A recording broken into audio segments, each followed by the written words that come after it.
জ্বালানি তেলের আরো খবর জানাতে সরাসরি যুক্ত হচ্ছেন ময়মনসিংহ প্রতিনিধি জাহাঙ্গীর আলম। জাহাঙ্গীর, নিশ্চয়ই শুনতে পাচ্ছেন আমাকে। আপনার এলাকায় বর্তমানে তেলের কি পরিস্থিতি দেখছেন, আমাদেরকে বিস্তারিত জানান।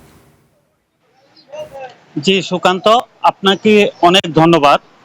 যে সারা দেশের জ্বালানি তেলের সংকট আস্তে আস্তে স্বাভাবিক হলেও ময়মনসিংহে কিন্তু চিত্রটা সেই আগের মতোই এখনো রয়ে গেছে।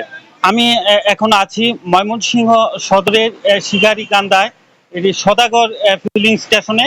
এখানে আমার চিত্র অবশ্যই আপনারা দেখতে পাচ্ছেন যে এই পাম্পে এখনো কিন্তু পেট্রোল এবং ডিজেল সংকটের যে অবস্থানটা আমি দেখানোর চেষ্টা করছি।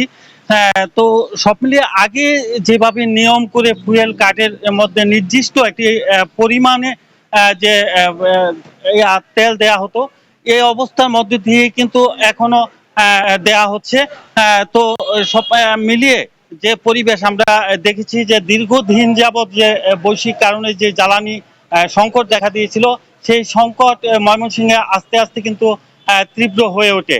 সেই তীব্র সংকটের মাঝখানেও আজকে যে বৈরী আবহাওয়া, সকাল থেকে অনেক বৃষ্টি হচ্ছে, সেই বৃষ্টির মধ্যেও কিন্তু বিশেষ করে বাইক এবং বিভিন্ন যানবাহনের চালকরা যারা আছে, তারা বিভিন্ন ময়মনসিংহের সদর সহ এবং অন্যান্য উপজেলায় আমি দুটি উপজেলা পাস করে আজকে ময়মনসিংহ সদরে এসেছি। সেখানেও কিন্তু আমি দেখেছি এই দীর্ঘ লাইন এই বৃষ্টির মধ্য থেকেও।